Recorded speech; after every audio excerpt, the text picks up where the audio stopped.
makahahadlang, walang maiiwan. Sama-samang lilipad, kamtin ang pangarap. Sa hamong kinakaharap, patuloy na aangat. Edukasyon para sa lahat, sulong edukalidad. Ito ang Masinloc School on the Air at mapakikinggan sa Serbisyong Putog Radio, DWSP 101.5 News FM.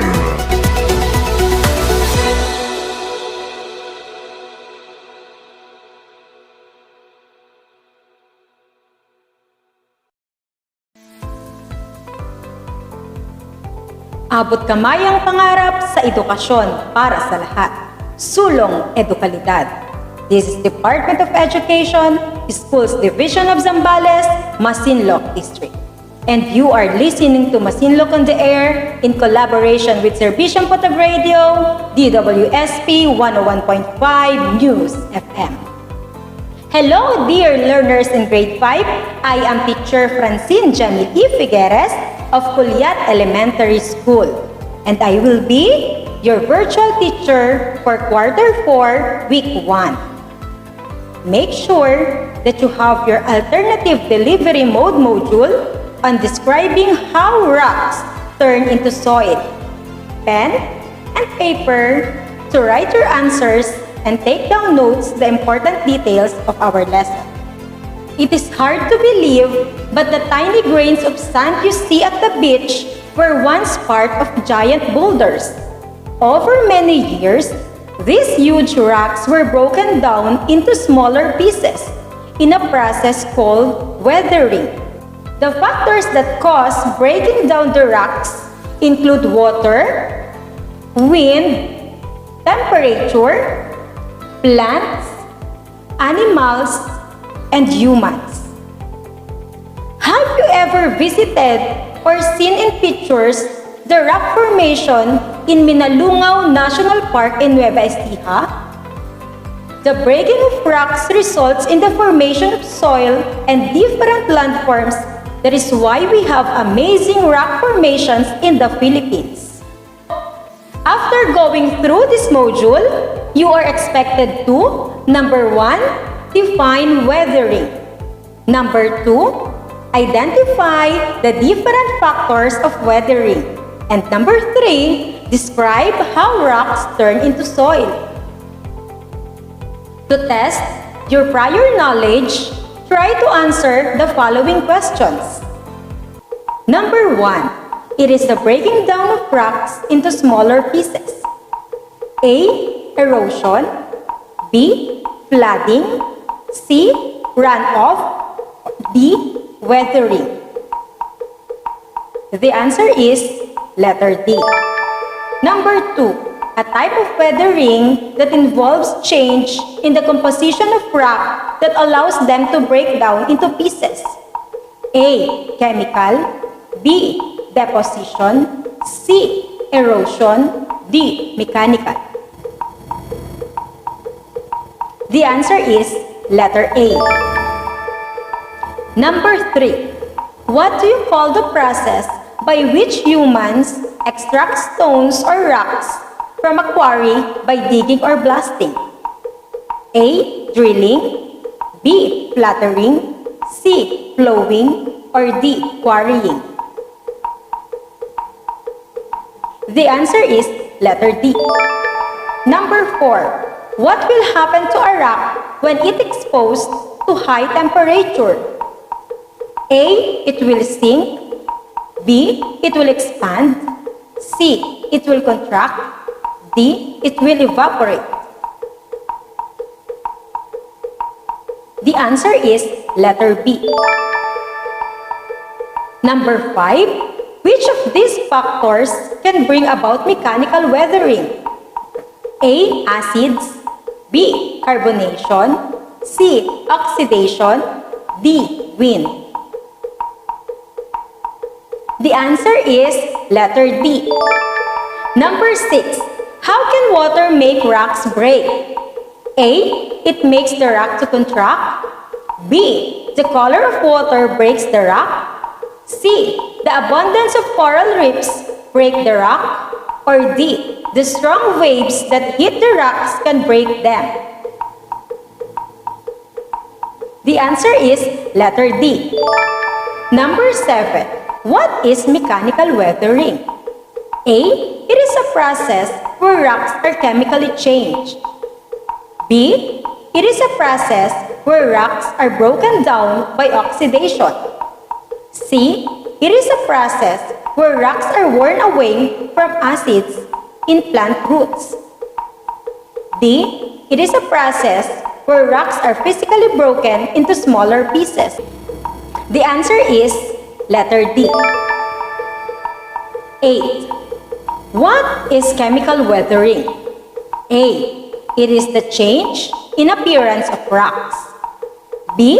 It is the transport of rock particles elsewhere. C. It is the breaking down of rocks due to a change in their chemical composition. D. It is a process where rocks are physically broken into smaller pieces because water, wind, temperature, and living organisms. The answer is letter C. Number 9. How can temperature make the rocks break? A. It grows between the cracks of rocks. B. The acid attacks and dissolves stones made of calcite. C. It gives iron-rich rocks a rusty-colored surface which weakens the rock. D. The repeated expansion and contraction of rock due to changes in temperature results in weathering. The answer is letter D. Number 10. The diagram shows a natural process that weathers rock. Which statement best explains this process results in weathering? A. Water acts as a solute. B. Water contracts when it freezes. C. Water dissolves most types of rocks. D. Water hitting the rocks make them break.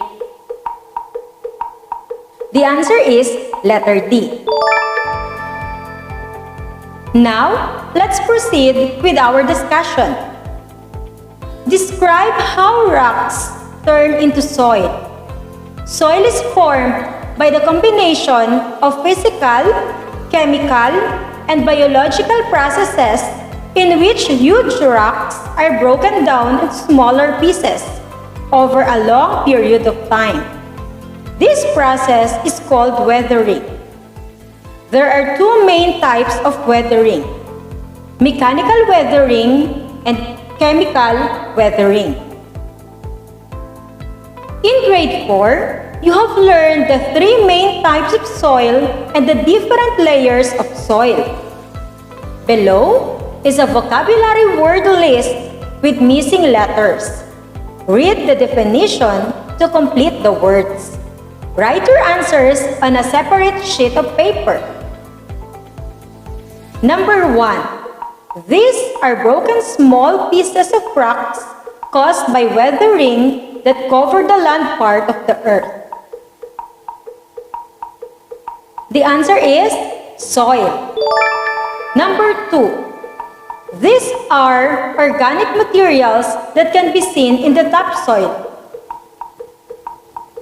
The answer is humus. Number 3. The scientist who studies origin, composition, and distribution of soils and the materials from which soils are formed. The answer is pedologist. Number 4. It is a type of soil made up of very fine particles of rocks. It holds much water and is sticky when wet. The answer is clay. Number 5. It is a type of soil which particles are coarse and loose. The answer is sand. Number 6. It is a mixture of sand and clay that contains large amount of decayed plants and animals. The answer is loam. Number 7. It is the uppermost layer of soil rich in organic materials and minerals needed for plant growth. The answer is topsoil. Number 8. It is located just below the topsoil. It is composed of loosely arranged rocks, sands, and clay. The answer is subsoil. Number 9. It is composed of rocks that are slowly breaking apart and exposed to very little weathering. The answer is parent rock. Number 10. It is the lowest of the soil layers and is made up of undisturbed large boulders and gravel. The answer is bedrock. This diagram shows the comparison between mechanical and chemical weathering. It also shows the similarities between the two. Mechanical weathering. It only brings about physical change. It is the breaking down of rocks caused by different factors such as temperature, water, wind, plants, animals, and humans. No chemical change takes place. Chemical weathering. It breaks down rocks by changing their chemical composition. It is the breaking down of rocks when oxygen attacks the iron in rocks. It is the breaking down of rocks when carbon dioxide and water form carbonic acid that dissolves rocks. And for their similarities, types of weathering, breaking down of rocks, change in Earth's surface. Activity 1. Write MW if the statement shows mechanical weathering, or CW if it shows chemical weathering. Write your answers on a separate sheet of paper. Number 1. The cracks in the rocks are caused by heating and cooling. The answer is MW. Number 2. Water freezes inside small holes in rock, causing the rock to split up. The answer is MW. Number 3. Breaking of rocks are caused by acid rain. The answer is CW. Number 4. Tree roots grow into the rocks, breaking it into soil. The answer is MW. Number 5. Combination of oxygen and iron can break cement statues. The answer is CW. Number 6. Strong waves hit the rocks, causing them break. The answer is MW. Number 7. Chemical reactions wash away the surface of the rock. The answer is CW. Number 8. Heated rocks expand, causing it to exert pressure on each other. The answer is MW. Number 9. Rabbits dig holes. The answer is MW. Number 10. Iron reacts with oxygen and water, making the rock rusty-colored and crumbly or easy to break. The answer is CW. Rocks are hard, compact, and solid. They continuously break into small pieces. This process is called weathering. Different factors act constantly, making rocks break and turn into soil. These factors include temperature, air, water, and living organisms. In weathering, the rock may just crumble down into smaller pieces, or it may produce some other new substances. Types of weathering. There are two main types of weathering processes. First is the mechanical And the second one is the chemical. Living organisms can also trigger weathering that may result to mechanical or chemical change. Mechanical weathering is the breakdown of rock where no chemical change takes place and no new substances are produced. It is also called physical weathering. The rocks may be changed their size, but they are still the same kind of rock. It can be caused by any of the following factors.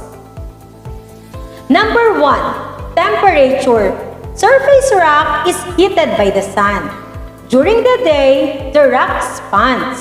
At night, the rock cools and contracts. This unequal expansion and contraction cause the rock to crack and break apart. Number 2, water. Water can break rocks in different ways. The strong waves that hit the rocks can make them break. It can seep into the cracks of the rocks. When it gets colder, the water turns into ice and expands that can trigger rocks to break as well. Number 3, wind. As the wind blows, it carries sand or small rock particles that scratch the rock surface. This can bring out mechanical weathering, which can also result to different rock formations. Number 4, plants. Roots may grow between the cracks of rocks. As the roots grow, the cracks become deep and wide, causing the rock to break into pieces. Number 5, animals. Animals that live underground also contribute to weathering, as burrowing animals such as rabbits, moles, and badgers dig deeper. They cause rocks to break into pieces too. Number 6, humans. Humans also cause breaking of rocks. Some construction workers use jackhammers to break boulders or rock as they build houses and repair roads. They extract stones or rocks from a quarry. Chemical weathering is the breakdown of rock by changing its chemical composition. It results to both physical and chemical changes. It gives iron-rich rocks a rusty-colored surface which weakens the rock. Also, when carbon dioxide in air combines with water, they form carbonic acid. This acid attacks and dissolves mineral called calcite. Rocks made up of calcite such as limestone, sandstone, and marble can be broken down this way. Now, let's move on to Activity 1, Visual Challenge. Match the descriptions in column A with the terms in column B. Write only the letter of the correct answer. Write your answers on a separate sheet of paper. Number 1. This acid attacks and dissolves mineral called calcite. The answer is letter B, carbonic acid. Number 2. It is formed from weathering rocks.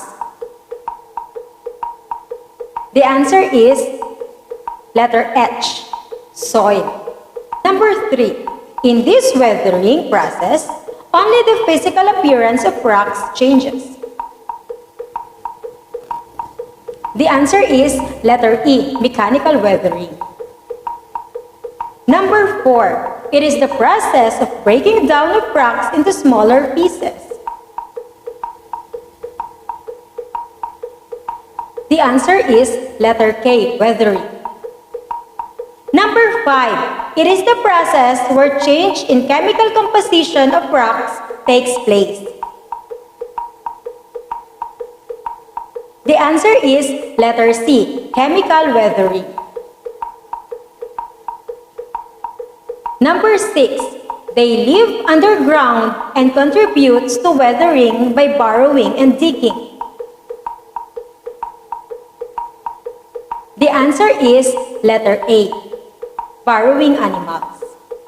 Number 7. When it gets colder, it turns into ice, expands, and can trigger rocks to break? The answer is letter J, water. Number 8, it contributes to the expansion and contraction of rocks. The answer is letter I, temperature. Number 9, they contribute to weathering by using jackhammers to extract stones. The answer is letter D, humans. Number 10, these living organisms grow between the cracks of rocks, causing the rocks to break into pieces. The answer is letter G, plants. Now, let's answer activity 2.1.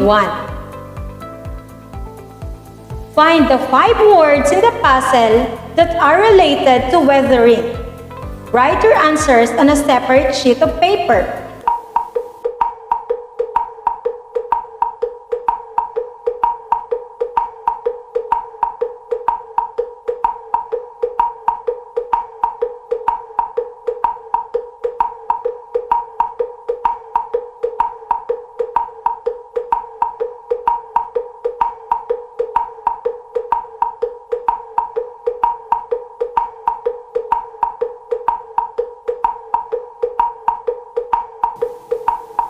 And now, check your answers.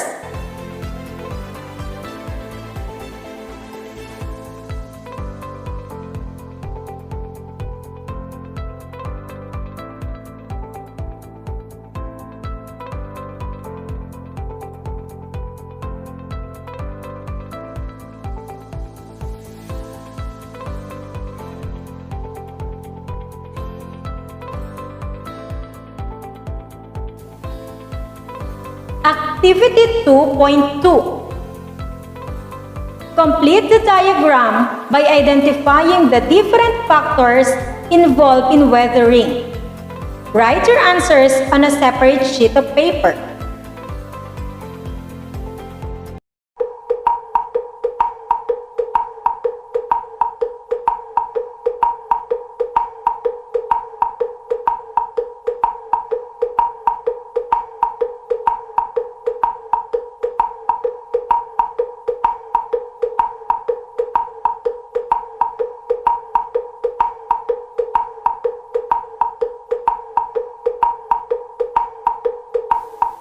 Now, check your answers.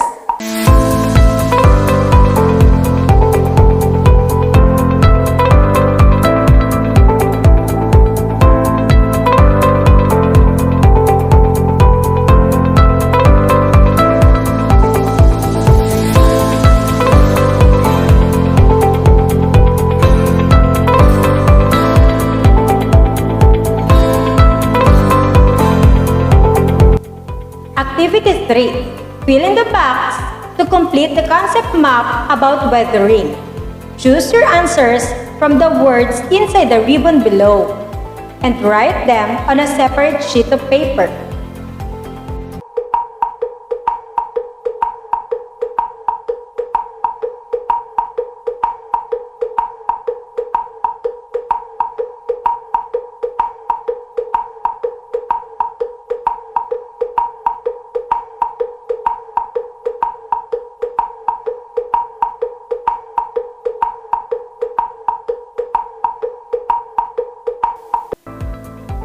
Now, check your answers.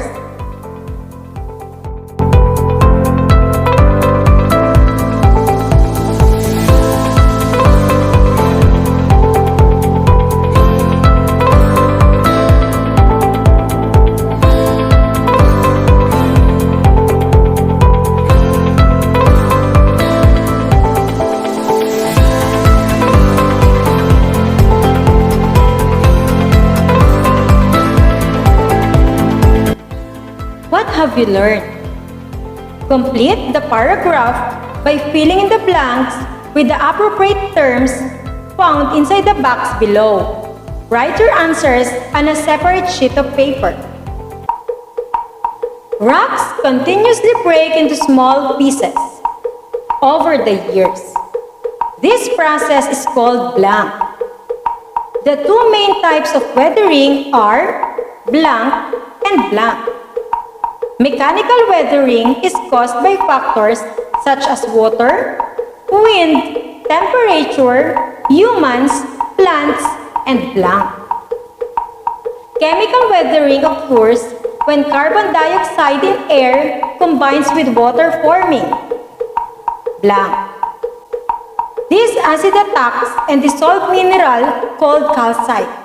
Rocks made up of calcite can be broken down this way.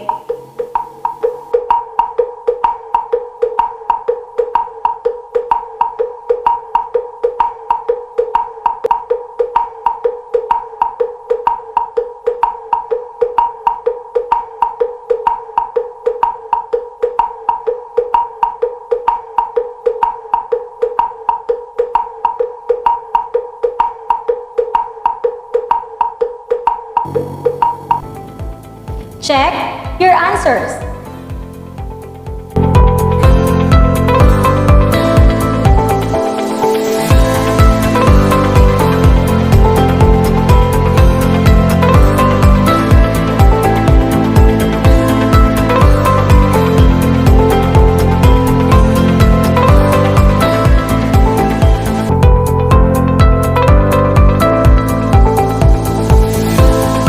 What can you do?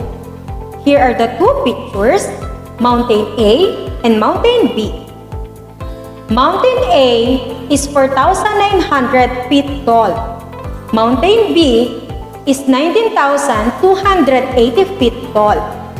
Both mountains were originally tall and were formed by the uplifting of Earth's crust million years ago. They are made of the same kind of rocks and are found in a place with the same hot and cold climate. They are both slowly breaking down. How can you describe the weathering process happened to both mountains? Provide an explanation for your answer. Write your answer on a separate sheet of paper.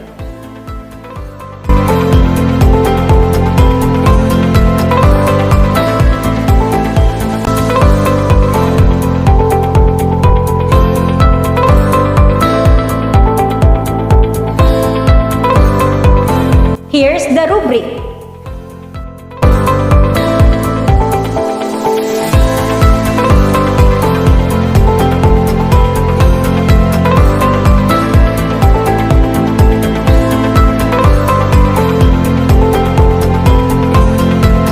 Let's see if you have the same answer with me. Both mountains are in the same hot and cold climate. The temperature makes the rocks contract and expand, causing it to break. And for your additional activity, answer the following questions. Write your answers on a separate sheet of paper. Number 1. How does weathering make rocks turn into soil? And number 2. Why is weathering important to our lives?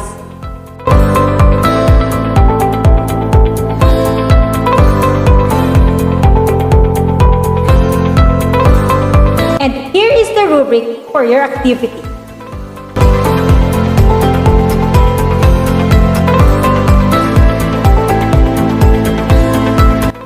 Once again, I am Teacher Francine Jamil E. Figueres of Culyat Elementary School, saying thank you and goodbye.